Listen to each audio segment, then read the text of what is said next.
मेरी शादी रचना से हुई है। रचना और मेरी शादी घरवालों की मर्जी से हुई है। रचना बहुत सुंदर है। शुरुआत में मुझे लगा था कि वो मुझसे शादी को हाँ नहीं कहेंगी, लेकिन जब मैं उसे देखने गया तब उसके स्वभाव का पता चला। बहुत अच्छा उनका परिवार था। रचना जब शादी करके मेरी जिंदगी में आई तब से मेरी जिंदगी बदल गई है। सभी मुझे कहते थे कि मैं बहुत खुशकिस्मत हूँ। अभी मेरी शादी को करीब 3 महीने ही हुए हैं। मेरा सपना था कि मैं बड़े शहर में एक बड़ा शोरूम बनवाऊं कपड़े का। मैंने रचना को इसके बारे में बताया। रचना को पता है कि यह मेरे लिए कितना बड़ा सपना, मैं दिन रात इसी में लगा रहता हूँ। बड़ी मुश्किल से मुझे एक जगह मिली, लेकिन पैसे बहुत ज्यादा थे, इसलिए मैंने अपने गांव की जमीन बेचने का फैसला किया था। जमीन में मेरे पिता के दूसरे भाइयों का भी हिस्सा था। इसी काम के लिए मुझे कुछ दिनों तक गांव में जाना पड़ रहा था। मैंने रचना को चलने को कहा क्योंकि पता नहीं कितना समय लग सकता है, लेकिन उसने कहा कि वो अपने मायके चली जाएगी। मैंने भी सोचा कि ठीक है। रचना अपने मायके चली गई। मैं अपने गांव चला गया। रचना से मैं फोन पर बात किया करता था। जमीन के कागज और सारी बातों में समय लग रहा था। इस दौरान मेरी पत्नी से मेरी बात होती रहती थी। मैंने एक शाम उसे फोन किया तो वो कुछ बदली बदली थी, ज्यादा बोल नहीं रही थी। मैंने पूछा क्या हुआ, तुम ठीक हो? वो बोली कि मुझे आपको कुछ बात बतानी है। मैंने कहा कि बताओ, क्या बोलना चाहती हो? वो थोड़ी देर चुप रही और फिर बोली कि नहीं, अभी नहीं, मैं आपको मिलकर ही बताऊंगी। मैंने भी कहा कि ठीक है, लेकिन मुझे नहीं पता था कि मेरी जिंदगी में इतनी बड़ी बात होने वाली है। अगले दिन दोपहर में मैंने जब रचना को फोन किया तो उसने फोन नहीं उठाया। मैंने भी सोचा कि कुछ काम होगा, इसलिए मैंने उस बात पर ज्यादा ध्यान नहीं दिया। मैं सारा दिन अपने काम में उलझा रहा। काम भी जरूरी था क्योंकि वो खत्म करके ही मैं जल्दी से रचना के पास वापस जा सकता था। दिन भर के काम के बाद मैंने फिर शाम को रचना को फोन किया, लेकिन इस बार उसका फोन स्विच ऑफ आ रहा था। मैंने फिर सोचा कि शायद किसी काम से गई होगी और मोबाइल स्विच ऑफ हो गया होगा। मैंने रात फिर किया क्योंकि दिन भर बात हो, लेकिन रात में जरूर बात किया करते थे। लेकिन रात में भी उसका फोन स्विच ऑफ था। अब मुझे थोड़ी फिक्र हुई, लेकिन फिर मैंने सोचा कि वो उसके घर ही है। अगर कुछ बात होती तो मुझे फोन आ ही जाता। थोड़ा बहुत विचार करके मैं सो गया।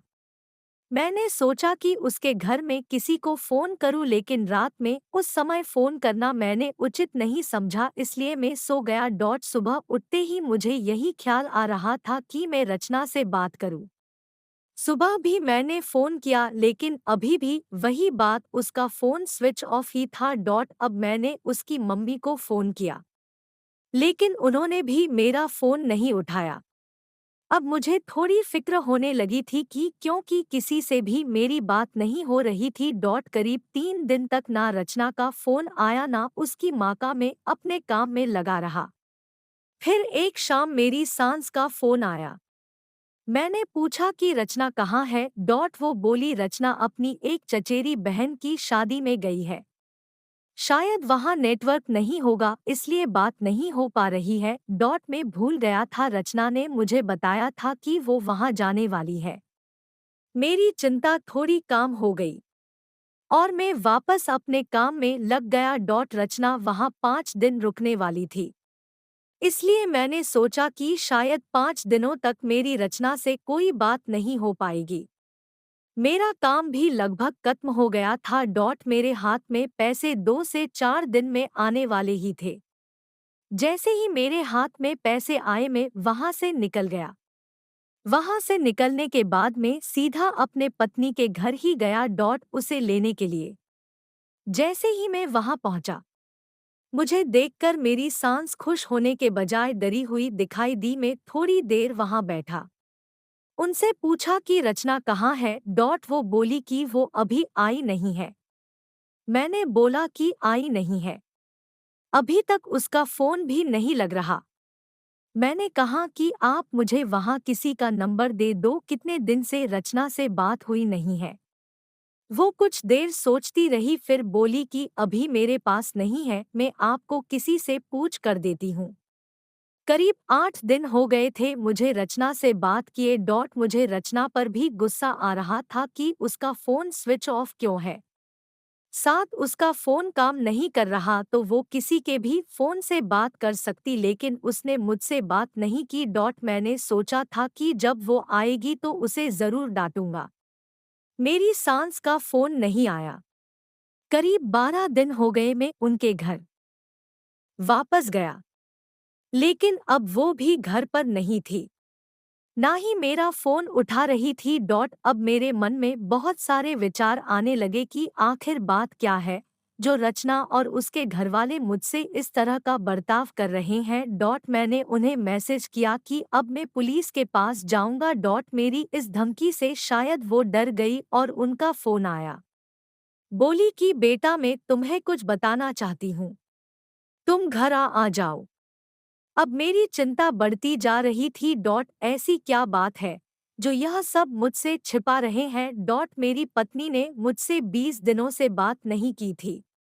मैं अगले दिन उनके घर गया, मेरी सांस का मुंह उतरा हुआ था। मैं बहुत गुस्से में था। मैंने जाते ही उन्हें जोर से चिल्लाते हुए पूछा कि कहाँ है रचना। मेरी सांस मुझसे बोली कि बेटा, अब मैं जो तुम्हें बताने वाली हूँ उस पर तुम्हें विश्वास नहीं होगा, लेकिन यह ही सही है। वो बोली कि रचना किसी के साथ भाग गई है। मुझे मेरे कानों पर विश्वास नहीं हुआ कि मैंने क्या सुना। मैंने बोला आप कुछ भी बोलोगे और मैं मान जाऊंगा। वो बोली बेटा, यही सच है। तुम्हारी शादी के पहले उसका एक प्रेम प्रसंग था। जब वो वहाँ गांव में अपनी बहन की शादी में गई तो उसे वो वहाँ मिल गया और वो मौका देखकर वहाँ से भाग गई।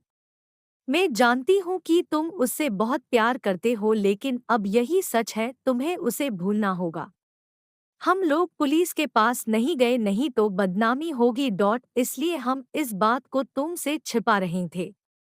रचना मेरे साथ 3 महीने तक रही थी। जितना मैं उसे जानता था वो ऐसा नहीं कर सकती थी। लेकिन उसकी माँ यह कह रही थी तो मैं कैसे ना मानता। मेरा मन अभी भी मानने को तैयार नहीं था। मेरी सांस मेरे आगे रो रही थी, माफी मांग रही थी। इतनी बड़ी बात मेरे घरवालों को पता चली तो उन्हें भी विश्वास नहीं हुआ। रचना स्वभाव से बिल्कुल ऐसी नहीं लग रही थी।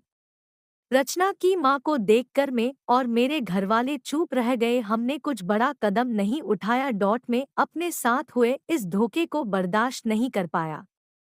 मैंने रचना को बहुत प्यार किया और मुझे कुछ भी हासिल नहीं हुआ। रचना नाम से मुझे नफरत हो गई। मेरी जिंदगी पर इसका बहुत असर हुआ। मैं जो शोरूम की शुरुआत करने वाला उसके लिए मेरे पास अब सब कुछ आ गया था। लेकिन फिर भी मुझे अब कुछ करने का मन नहीं हो रहा था। किसी के साथ इतना बड़ा धोखा हुआ तो कैसे खुश रह सकता है।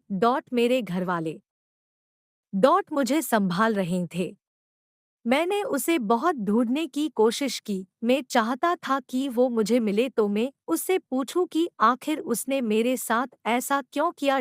धीरे धीरे समय बीतता गया। उसे गए अब 7 महीने हो गए थे और मैं भी उसे भूलकर अपनी जिंदगी में वापस बिजी होने की कोशिश करने लगा। मेरा उसके घर यहाँ से जाना हुआ। ऐसे ही मेरा ध्यान उनके घर की खिड़की पर पड़ा। मुझे दिखाई दिया कि खिड़की में रचना है। एक झलक सी मुझे दिखी। मैंने उसी समय उनके घर का दरवाजा बजाया। मेरी सांस ने दरवाजा खोला और वो मुझे देखकर ही डर गई। दरवाजा खुलते ही मैं अंदर जाने लगा। मेरी सांस ने मुझे रोका। लेकिन मैं नहीं माना। अंदर मैं कमरे में गया तो रचना को देखकर मैं हैरान रह गया। रचना व्हील चेयर पर बैठी थी। रचना ने मुझे देखा और उसकी आंखों से आंसू आ गए। मैंने पूछा यह क्या हुआ। रचना बस रो रही थी। मेरी सास बोली कि बेटा रचना जब शादी में गई थी तब उसका एक्सीडेंट हो गया था और उसे ऐसी जगह चोट आई जिसके कारण अब वो चल नहीं सकती है।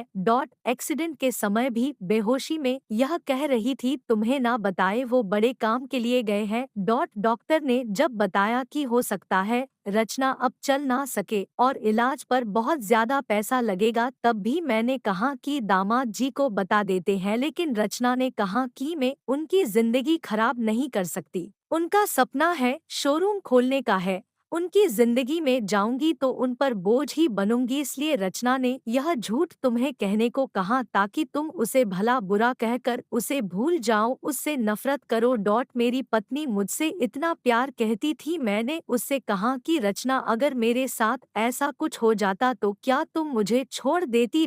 रचना ने रोते हुए कहा कि ऐसा मत बोलो। रचना ने कहा कि मैं आपकी दोषी हूँ।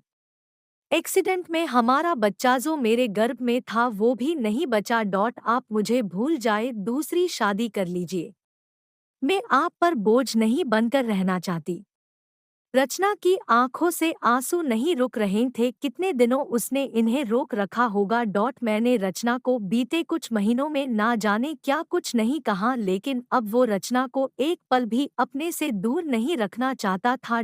मैंने रचना की एक बात नहीं सुनी, मैं रचना को अपने साथ ले आया।